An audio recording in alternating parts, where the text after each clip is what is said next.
Bom dia, igreja. Bom dia, meus queridos irmãos. Primeiramente, gostaria de dizer que, com sinceridade, que é uma honra para mim, uma alegria poder estar aqui na Igreja Unida, uma igreja histórica, não só histórica, mas uma igreja que fez história e tem feito história. E realmente, com sinceridade de coração, digo que isso é um prazer, uma alegria. E somos privilegiados por servirmos ao Senhor. Não é uma questão somente de honra pessoal, mas é uma questão de privilégio para poucos que são chamados e escolhidos, como não só eu, mas cada um dos nossos irmãos aqui, servindo os seus ministérios, servindo ao Senhor, na igreja e na igreja espalhada pela face da terra. Nosso serviço, nossos empregos, nas universidades, escolas e vários locais desse mundo. Realmente é uma honra, um privilégio esse convite e uma grande responsabilidade, porque falar a palavra do Senhor não é um feito que depende de nós, não depende de quem fala, nem de quem ouve, mas do Espírito Santo, que fala através da palavra, o Espírito de Deus que fala aos nossos corações, que abre nossos entendimentos, porque senão serão somente palavras e mais palavras que qualquer estudioso poderia se aplicar a um texto. Mas que o Senhor nos conduza na sua palavra rica, preciosa, profunda, não só de quem fala, mas quem ouve. E quem ouvirá mais tarde na internet, em outras ocasiões, em outros momentos. A palavra do Senhor seja pregada através da fala, seja pregada através dos cânticos, como deve ser, ela alcança muito mais do que a nossa voz, nosso tempo, espaço aqui. Alcançará pessoas que nós nem conhecemos, e nem conheceremos. Como no passado, a palavra diz que a sombra de Pedro e muitos milagres foram feitos, de pessoas que nós nem conhecemos, e quem sabe até essas pessoas que foram usadas nem sabem o quanto foram. Mas que o Senhor nos use a falar, a ouvir e a praticar a palavra dEle. Tenho, como o pastor reverendo Roster disse, eu tenho uma linda família, minha esposa Ana Paula e mais 2 filhos, Rebeca, que com 25 anos acabou de se formar, vai se casar no próximo ano, agora em 2021, tem já os seus 25 anos, meu filho Theo ainda na faculdade, com seus 21 anos, eu estou aqui conservado pela graça de Deus e sustentado por sua graça. Como todos nós, num ano tão difícil, mas assim que tem que ser. Deus prova, abençoa e aperfeiçoa os seus. E nos mantém pela sua palavra. E é baseado nisso que leremos um salmo bastante conhecido, mas não menos importante e não menos profundo, que é o Salmo 1. Que diz assim: bem-aventurado o homem que não anda no conselho dos ímpios, não se detém no caminho dos pecadores, nem se assenta na roda dos escarnecedores. Antes, o seu prazer está na lei do Senhor, e na sua lei medita de dia e de noite.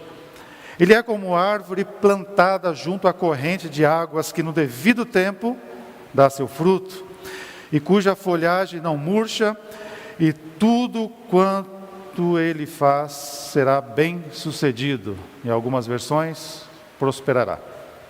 Os ímpios não são assim, são porém como a palha que o vento dispersa. Por isso os perversos não prevalecerão no juízo, nem os pecadores na congregação dos justos. Pois o Senhor reconhece o caminho dos justos, mas o caminho dos ímpios perecerá. Senhor, mais uma vez rogamos e oramos a Ti, que o Senhor use como tem usado já a Tua palavra, para edificar, confortar, consolar e mais ainda, nos dar direção e mudança de vida. Não é quem fala, nem quem ouve, mas o Teu agir na pessoa que fala, na pessoa que ouve, na mudança de vida. Usa-nos, Senhor, e usa essa igreja como já tem feito. Em nome de Cristo Jesus, pelo poder do Espírito Santo de Deus. Amém. Eu parei para pensar, eu tenho parado para pensar o porquê que este salmo foi escolhido para ser o primeiro salmo dos 150 desse livro dos Salmos. Que é uma coletânea, obviamente, de cânticos, a maior coletânea de cânticos da nossa Bíblia, apesar de ter outros cânticos espalhados pelas Escrituras, mas porque nessa coleção de salmos foi relacionado e colocado exatamente esse salmo como o primeiro da coleção. Tenham parado para pensar nisto.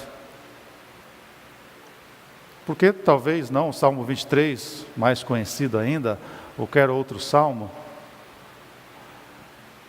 E vejo que esse Salmo primeiro está ligado com o Salmo segundo, porque o Salmo primeiro começa dizendo, bem-aventurado o homem. E o Salmo segundo termina dizendo, bem-aventurado também esse homem que confia e se refugia no Senhor. Assim termina o Salmo número 2. O Salmo número 1 e o Salmo número 2, portanto, são os grandes salmos introdutórios de toda a temática do livro. Porque o Salmo primeiro fala do quão importante é o homem viver sobre a palavra de Deus, sobre o domínio da palavra de Deus. E esse homem ser mais feliz do que os outros por causa disto. E o Salmo segundo fala do poder, da soberania de Deus, como nós temos cantado hoje. E termina dizendo que esse homem feliz, no Salmo 2, está debaixo dessa soberania e refúgio do Senhor, contrastando com os ímpios que perecerão e já perecem. Então o Salmo 1 contrasta o Salmo 1 e 2 do contraste do homem que vive debaixo da mão de Deus, da palavra de Deus, enquanto o que não vive. E o Salmo 2 falando do poder, da soberania do eterno Deus. Isso vai percorrer durante toda a escritura salmódica. E não é por menos que o maior salmo desta coletânea é o Salmo 119, cujo tema é a importância e a primazia da palavra do Senhor. A igreja não vive sem a palavra do Senhor. Não sobrevive sem a direção da palavra do Senhor. A igreja e nós como igreja. Não há outro meio, não há outro nome. Por isso que Gênesis começa dizendo que tudo foi feito pela palavra. De maneira intertextual e paralela, o Evangelho de João diz que ele é o verbo, o princípio, a palavra. E diz que há dois caminhos, os que vivem sobre a palavra e os que vivem fora dela. Discorrendo sobre esse texto, nós temos já no versículo 1 dizendo que bem-aventurado, mais feliz. Então, tematicamente, o título da minha mensagem poderia ser assim: o segredo da felicidade. Qual o segredo da felicidade? Essa é a busca de todos os homens. O segredo da felicidade. Mas qual o segredo? Um filme antigo, muito famoso, de 2006, chamado A Procura da Felicidade, retrata a vida de um homem sem teto, algo bem comum aqui, ultimamente, no nosso Brasil, de maneira crescente, pessoas, principalmente nesse ano, se multiplicou a dificuldade. Então, retrata esse filme, A Procura da Felicidade, com esse título, um pai sem teto, que é bem sucedido na vida financeira, nos seus investimentos, depois de várias lutas e, enfim, o enredo do filme, para quem viu e quem gostaria de ver, é interessante. Porém, a procura da felicidade dele está baseada no que o mundo diz. Ou seja, alguém sem lar, sem teto, sem lugar, com a família destruída, A busca da felicidade, a receita do sucesso para ele foi investimento financeiro. E como ele conseguiu isso?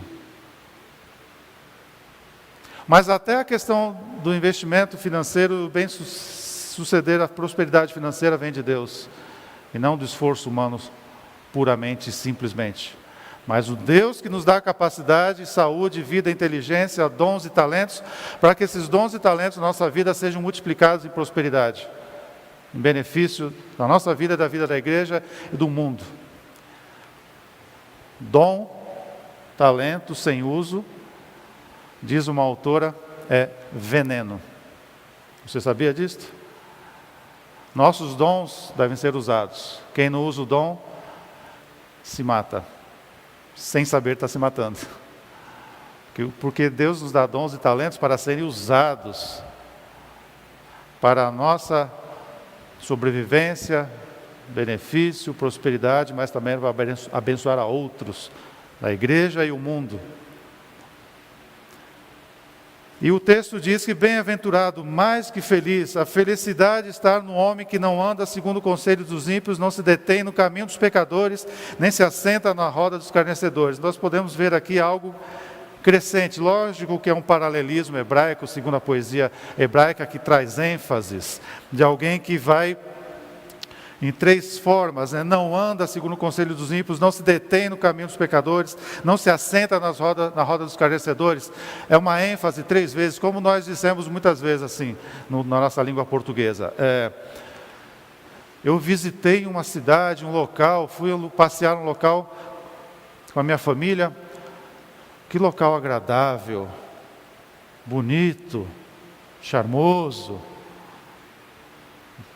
A gente usa vários adjetivos para enfatizar o que comida saborosa, deliciosa, apetitosa. Nós enfatizamos isso com nossos adjetivos. A poesia hebraica faz algo semelhante, de outra forma paralela, mas aqui não é simplesmente uma ênfase, como nós entendemos na nossa língua, mas aqui nós podemos também detectar três níveis de pessoa que não anda. Então, primeiramente, nós queremos falar que onde o segredo da felicidade não está, onde não está a felicidade.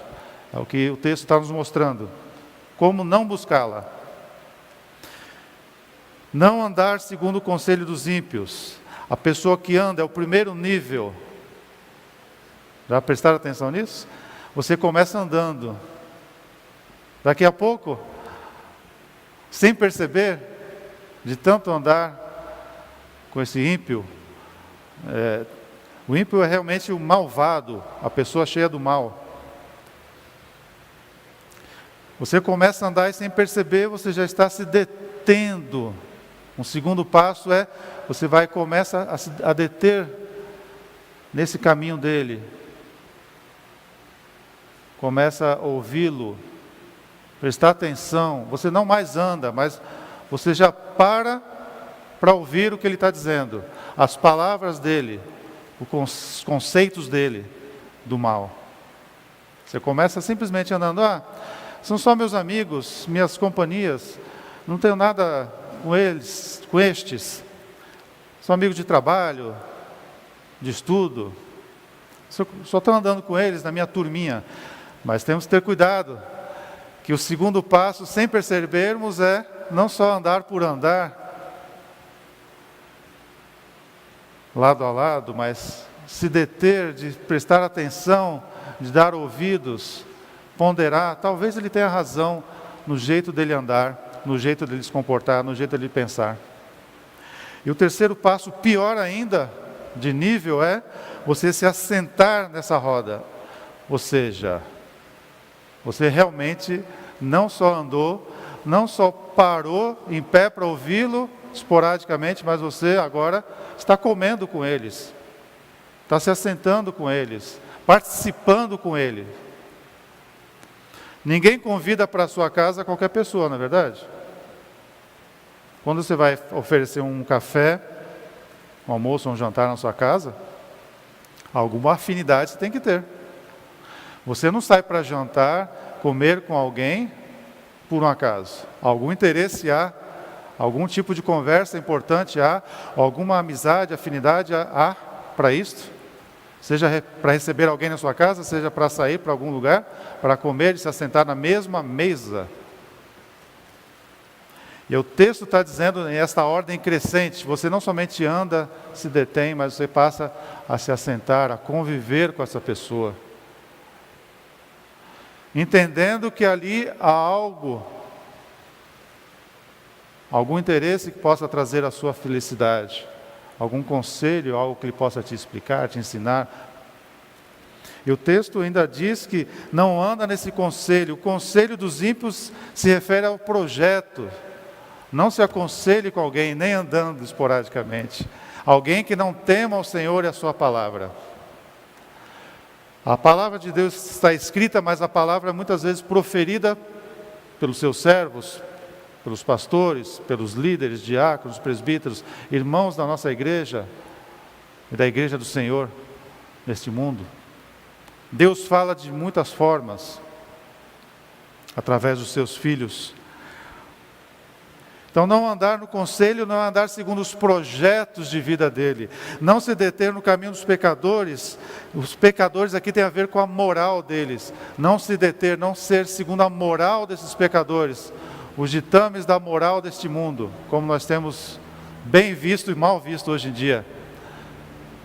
Os conceitos morais pervertidos do mundo, que a mídia, a TV e tudo tem explorado e feito você se deter na frente de certos meios da mídia e redes sociais.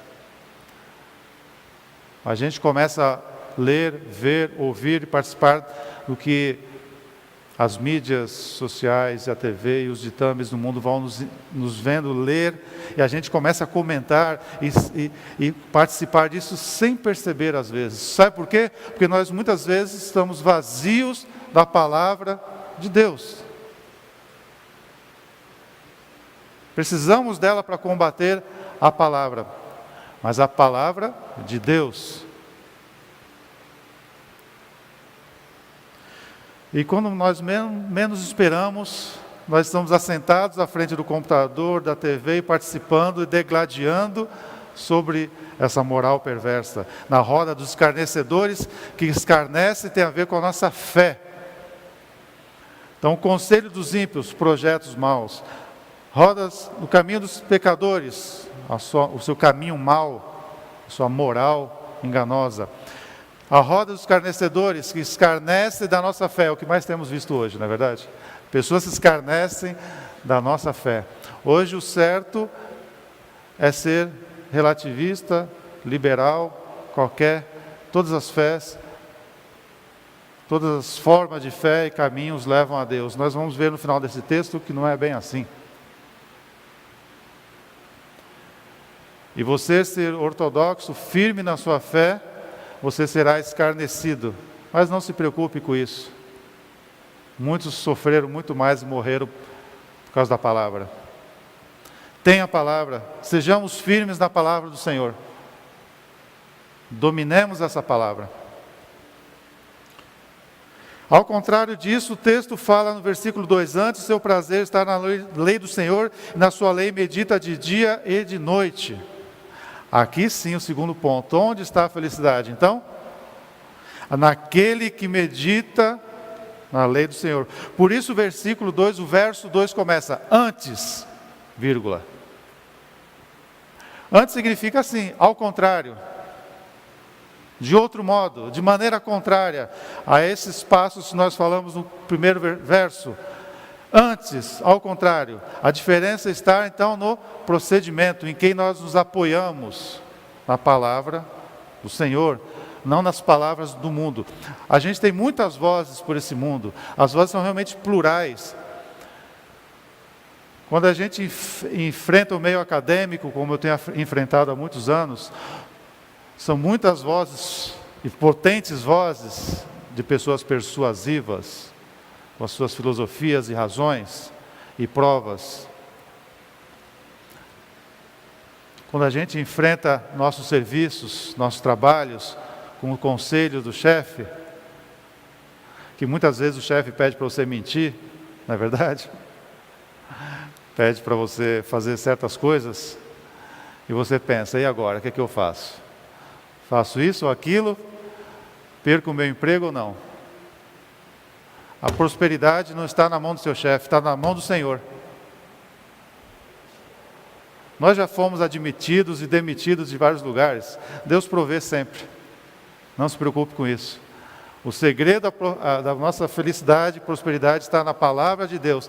E a última palavra quem dá é Ele, não é o chefe, não é o nosso tutor, nosso professor, não é ninguém, é o Senhor. Então a diferença está no procedimento, porque o verso 2 diz que o prazer está na lei do Senhor. Onde está o nosso prazer?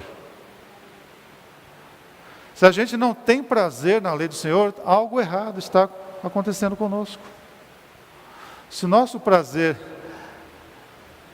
é o que nós vemos nas mídias, na TV, em outros textos, lógico que nós temos que ler, saber o que o mundo está pensando para combater a palavra do mundo, as filosofias mundanas, é verdade, mas temos que nos inteirar dos fatos do mundo, do pensamento do mundo para combatê-los, não para ruminá-los, não para engoli-los sem pensar, sem sondar. A palavra do mundo é combatida pela palavra de Deus. Não foi assim que o diabo tentou também?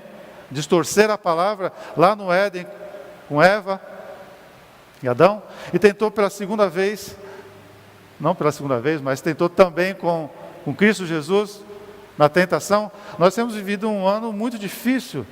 Jesus foi tentado no deserto, 40 dias, sem comer, sem beber. Nós temos enfrentado um ano muito difícil no mundo. Jesus foi tentado, só que olha que coisa interessante, Adão e Eva foram tentados, a palavra distorcida de Deus, não se agarraram na verdadeira palavra de Deus, eles estavam no jardim, no bem bom, digamos assim, no melhor dos mundos, e Jesus foi tentado no deserto. Então não é o ambiente que nos muda, mas é a presença ou a falta da palavra. É onde está o seu prazer. Se é no jardim do Éden do mundo, ou se é na palavra de Deus. Porque aí não importa se é no Éden, ou se é no deserto como Jesus estava. A palavra de Deus subsiste. Nosso prazer está nele, nessa palavra. Jesus venceu o diabo com a palavra de Deus, e não com a palavra distorcida.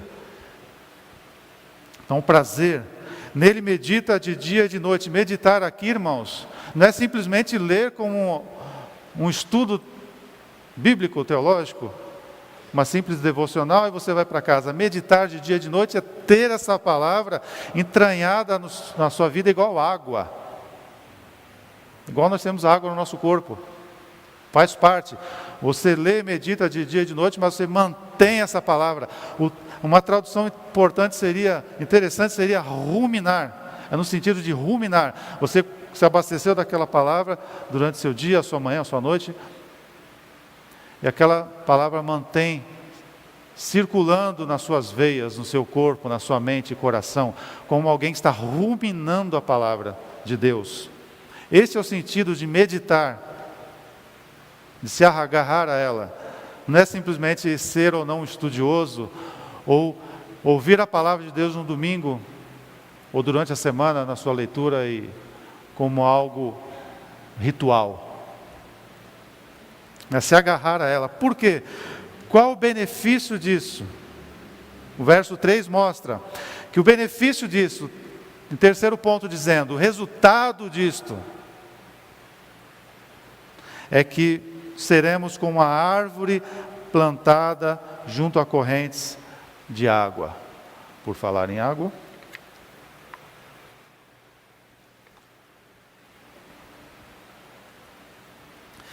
essas metáforas que o salmista nos aplica, nos dirige, são metáforas importantes na poesia.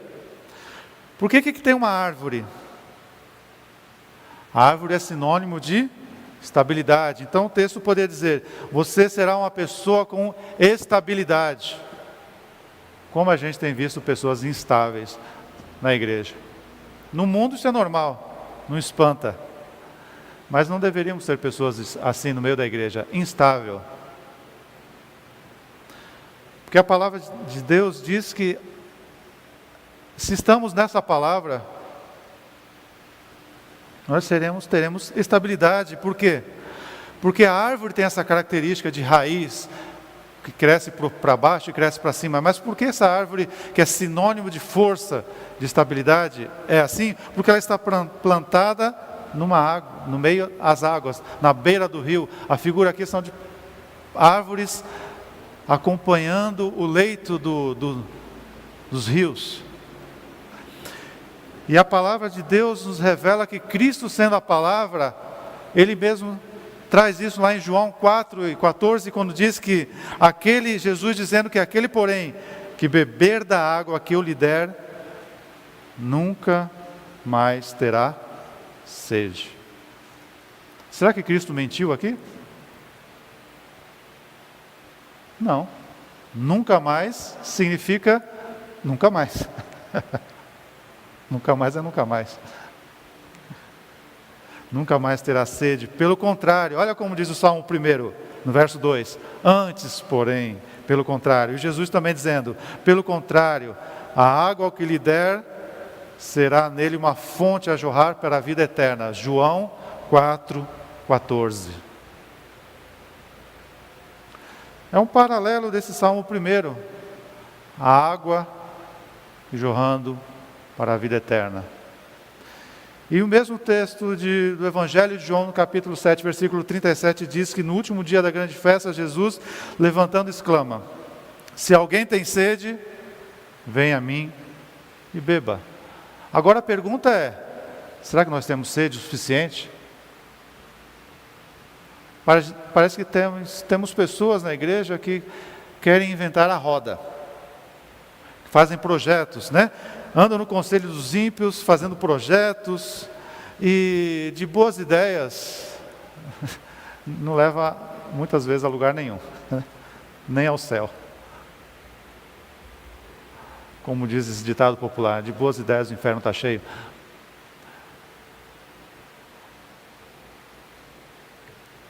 Será que nós temos sede o suficiente? Essa é a pergunta, porque nós não meditamos, não temos prazer. Ou você tem um prazer, ninguém consegue ter dois amores.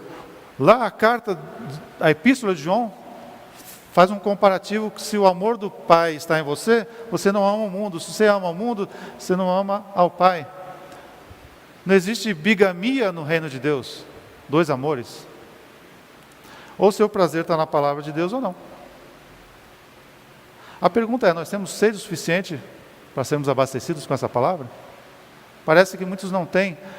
Deixam de ser árvores plantadas junto a esses rios, que vão crescendo em estabilidade, que a palavra de Cristo habita ricamente em nós. E tendo esta estabilidade, com águas que no devido tempo dá seu fruto, e cuja folhagem não murcha, e tudo quanto ele faz será bem sucedido, diz o verso 3 do Salmo 1. Então, como consequência dessa estabilidade da árvore plantada junto aos rios, nós temos o quê? O fruto no tempo certo. Muitos não têm essa paciência, não é verdade? A árvore que não dá fruto tem que ser podada para dar mais frutos. E se não der fruto, só folha vazia, ela é cortada, como diz o Evangelho de João, capítulo 15. Porém, se estivermos como árvores estáveis na palavra de Deus, como água em nós, no devido tempo, espere com paciência no Senhor. Embora esse ano não esteja sendo fácil, com muitos anos não fáceis que nós às vezes passamos na igreja, o desafio dessa igreja como igreja local, o desafio de cada um de nós temos que ter paciência, que é no devido tempo que nós damos frutos. E uma árvore é assim, a gente dá um fruto, esse fruto é colhido e abençoa um determinado tempo, local, espaço. De repente não tem mais fruto.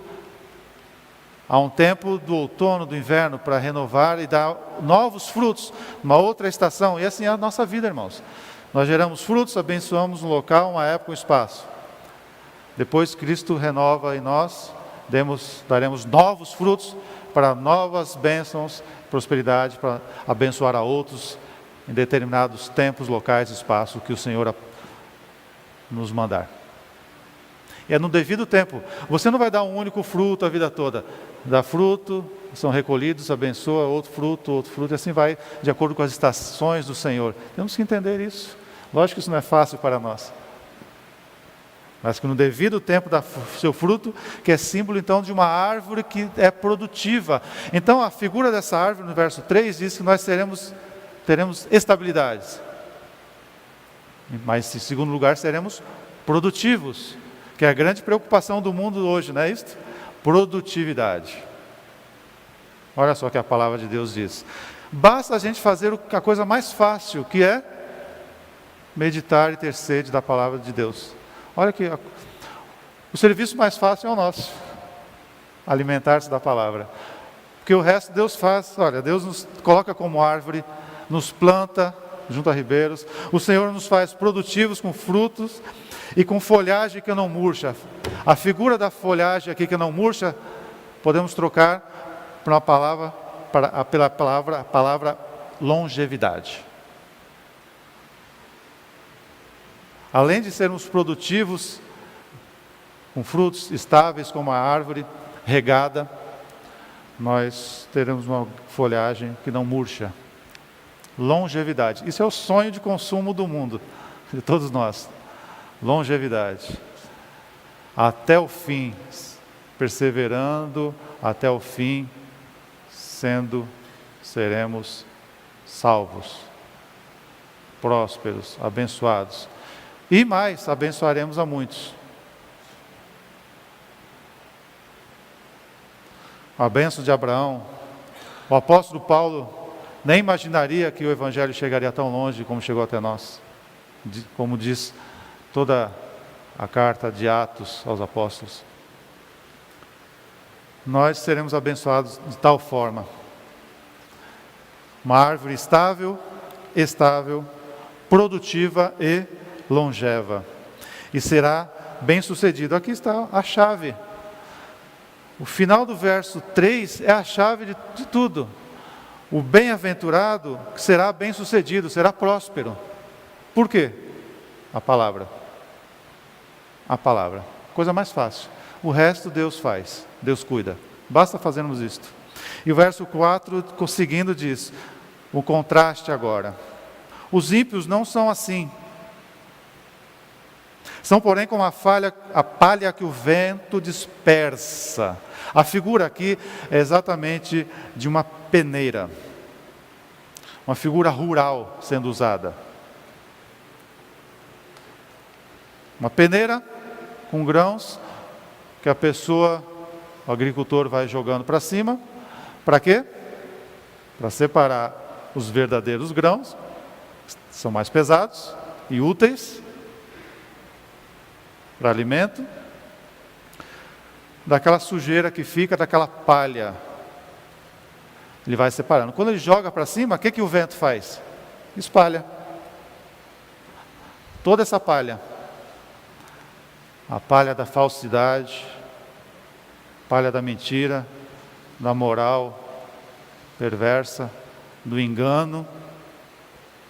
E o engano, meus irmãos, só um parênteses aqui, engano é um pouco diferente da mentira. Se bem que a mentira é uma palha bem visível, aquela palha grande que você não precisa nem levantar com a peneira, não é verdade? Você já vê assim, já sai catando, igual minha mãe fazia quando eu era criança. Não sei, hoje em dia a garotada não vive mais isso, né? Mas quando eu era criança, lá no século passado, a minha mãe me fazia ajudar na cozinha, a tortura da cozinha, para alguns, porque de cozinha eu só sei cozinhar ovo, que é fácil, né? E tentar fazer um arroz. De vez em quando eu queimo. Mas a minha mãe fazia o quê? Pega o arroz não, o feijão, não é verdade? Como a garotada fazia isso antigamente, no século passado. Pegar aquele monte de arroz lá, que comprava nos cereais, lá, aqueles sacos antigamente e tal, e separava aquele monte de sujeira e pedrinhas que ficavam no meio do arroz. Isso é fácil. Você já vê aquela pedra, aquela coisa grande, já tira. facilmente. Então, a mentira é assim, facilmente detectada, você olha, tira. E aquela sujeirinha que você não vê? Aí bota o feijão na água, esquenta ali, faz outro processo de purificação. Então o engano é assim. O engano é pior que a mentira.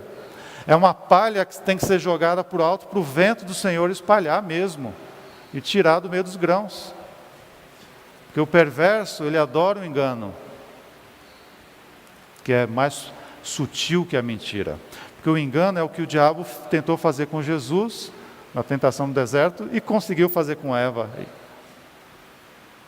O engano é misturar a verdade com a mentira. Você pega esses dois ingredientes, um pouquinho da verdade de Deus, um pouquinho das mentiras sutis do mundo, das filosofias, enganos, você mistura ali, bate, faz aquela massa e come aquela comida enganosa. E nem percebe que é um engano. Mistura o amargor do engano com um falso doce. Então a gente vê a distorção da palavra do Senhor, mas não é disso que o salmista está falando. Então por isso que a palha, os grãos têm sido jogados para o alto, para o vento espalhar. E pior ainda, o texto está dizendo que os ímpios, lá do versículo 1, que nós não devemos andar, nem se deter, nem sentar nessa mesa. Não diz aqui, aliás, que você não deva pregar o evangelho em amor para estes. Não é disso que eu estou falando. Estou dizendo de nós compactuarmos com as ações, pensamentos e projetos do ímpio. Nós temos aqui pregar a verdade para eles, combatendo a verdade da palavra, combatendo a mentira. E diz que os ímpios são como esta palha que o vento tem que dispersar. O vento do Espírito de Deus, como diz também Jesus no seu Evangelho. É o vento do Espírito, não é a nossa força ou persuasão, mas é quando usamos a palavra do Senhor, como Cristo usou. E o verso 5 diz: por isso os perversos, por isso que eles são palha, não prevalecerão no juízo, nem os pecadores na congregação dos justos. Então aqui no meu último ponto é este: nós devemos confiar no amor e na soberania de Deus pela palavra de Deus. Porque aqui é uma promessa, olha, por isso, verso 5, depois do salmista explicar isso tudo, do bem-aventurado, do segredo de quem é feliz, e o contraste com o ímpio, ele fala assim, concluindo: por isso, se você quer ser uma árvore plantada, que dá frutos, e frutos diferentes a cada estação, e tem longevidade, uma folhagem que não murcha, ao contrário, ser próspero, ou seja, ser bem-sucedido, que é o final do verso 3, ao contrário do ímpio, que é uma palha. Verso 5, por isso tudo, os perversos não prevalecerão no juízo. Aqui fala do julgamento não só hoje, temporal, mas julgamento eterno. Não tenha inveja do pecador. Muitas vezes você tem inveja, a gente tem uma preocupação, a gente vê pessoas ao nosso redor, a gente cansa de ver isso, e começa a ver isso na internet, né? Todo mundo posando ali no Instagram, no Facebook, várias mídias sociais, todo mundo é bonito, não é verdade? A gente vê ali todo mundo maquiado, bonito, com vários filtros, e parece que todo mundo tem o melhor carro do ano na garagem, tem o melhor emprego, e é tudo maquiagem. É palha. E às vezes a gente é tentado a ter inveja e clamar ao Senhor, né? Até quando, Senhor? É verdade. Não digo que nada disso é fácil. Por isso nós devemos nos agarrar à palavra. É o que o Senhor diz, não o que a maquiagem do mundo diz. Não tenha inveja do ímpio, porque nem os pecadores se assentarão na congregação dos justos. Deus tem separado e separará de maneira final o trigo do joio. É uma dupla separação da comunhão da igreja local. Aqui é um privilégio nós cultuarmos ao Senhor com cânticos, hinos, ouvirmos a palavra. Muitos não podem estar assim, não podem ter essa comunhão por vários motivos, por causa do pecado, estão doentes, acamados, distantes do Senhor, sem teto, sem vida, sem palavra, sem força, sem prosperidade, sem esperança. A esperança não está no governo deste mundo. A esperança não está em quem ganha e deixa de ganhar a eleição. Não está nos líderes. A esperança está no Senhor, sempre, sempre, sempre. Não tenhamos inveja, porque eles não se assentarão na congregação dos justos, aqui hoje, nem na eternidade. Tem um famoso, conhecido por alguns, Nietzsche, né? Um filósofo alemão Nietzsche, que viveu até o final do século XIX, na transição, viveu o século XIX até 1900, entrada do século XX.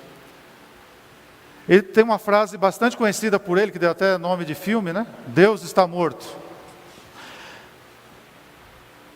Mas sabe onde ele escreveu essa ideia dele? Em dois momentos. Num livro dele falando sobre Gaia, um livro de 1882, e um livro seguinte que ele começou a escrever no ano de 1883, chamado Assim Falou Zaratustra. Nesses dois livros ele repete essa formulação dele, nesses dois livros.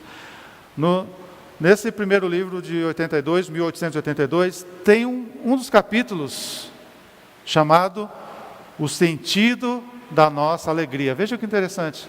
Nietzsche, num dos capítulos deste livro, ele chamado O Sentido da Nossa Alegria. E é justamente nesse capítulo que Nietzsche escreve: Deus está morto.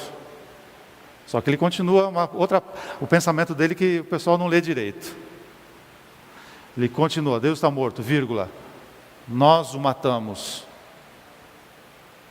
Nietzsche não quer dizer que Deus está morto de maneira existencial. Nietzsche não estava negando isso diretamente.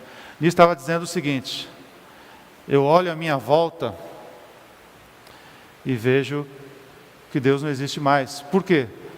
Eu vejo a igreja alemã, a igreja europeia, a igreja russa morta. Se nem a moral da igreja presta, se eles não falam mais da palavra de Deus, não vivem, simplesmente falam, mas não vivem essa palavra, Deus está morto. Se Deus está morto, porque nós o matamos, obviamente essa moral não serve. Nietzsche estava negando a existência de Deus, pela existência de Deus na vida daqueles que deveriam falar e viver a palavra de Deus. E diz: então agora nós temos que mudar a moral, essa moral. E daí ele começa a explicar que a moral não serve mais, começa a falar de uma moral que deu margem ao liberalismo da época. Então tudo vale. Se Deus está morto, eu tenho visto que nós o matamos, então tudo é válido. É isso que ele está pregando. É um texto bem interessante, que ele repete nesses dois livros. Verso 6 diz: pois o Senhor conhece o caminho dos justos, mas o caminho dos ímpios perecerá, finalmente. Conhecer aqui, portanto, é que Deus conhece porque Deus ama. O sentido bíblico de conhecer sempre é este, a maioria das vezes.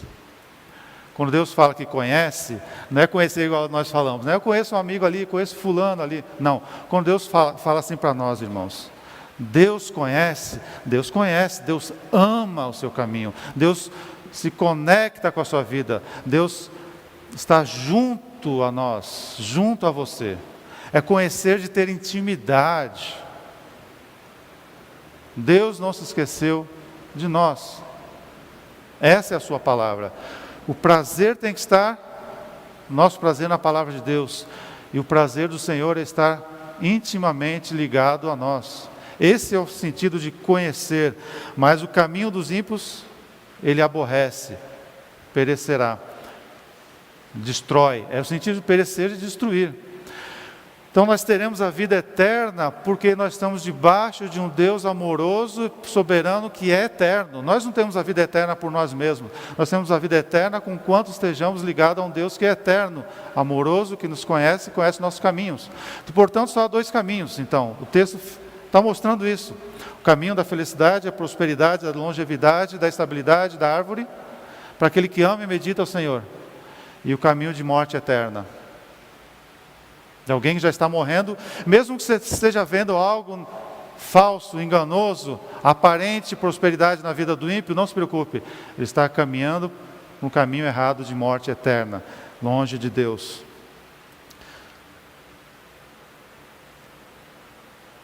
Então finalizo com essa meditação. Lembrei de um outro filósofo, desculpe citar alguns filósofos, porque é uma maneira interessante nós lidarmos com o engano do mundo. Já no século XX, nos seus inícios do século XX, um filósofo importante, Wittgenstein, para quem conhece um pouco, foi ele um dos introdutores da distorção da palavra, do sentido do texto. Lógico que tiveram alguns antes dele, mas esse do século XX foi um dos proeminentes, Wittgenstein, que começou com essa ideia que nós temos visto fortemente hoje, ou seja, mudar a palavra no seu sentido, porque ele entendia que se você mudar a palavra, o sentido da palavra, você muda a mente, muda o sentido, o raciocínio das pessoas, o modo de pensar. E mudando o modo de pensar, você muda toda a cultura. Isso vai minar qualquer palavra. Por isso nós temos visto hoje, sabe o quê? Sem vocês saberem de onde vem desses camaradas, na primeira metade do século XX, como ele, que acabei de citar. Não vamos ter mais distinções de palavras de gênero, masculino e feminino. Vamos usar palavras neutras. Em algumas nos departamentos de RH, de emprego, de faculdades, eu já tenho visto isso bastante. Então, não há mais denominação de palavras femininas e masculinas. Vamos usar nomes neutros. Então, mudar o sentido da palavra. A forma como ela é usada. Bom, isso não significa isso. Esse termo masculino pode ser assim, pode ser assado.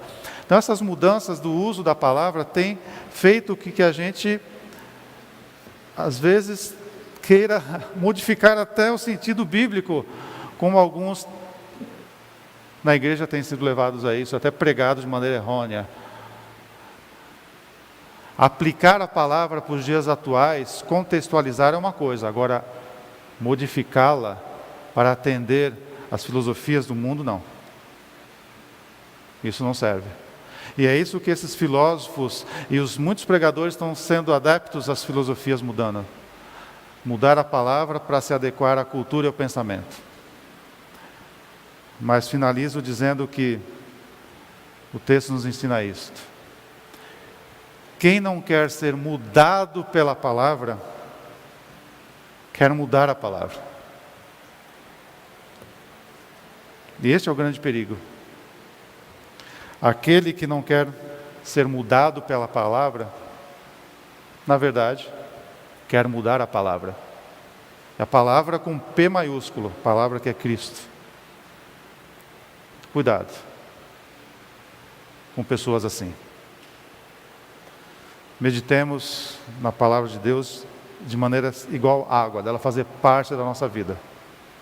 Este é o segredo da felicidade, da vida eterna. Amém. Amém. Amém.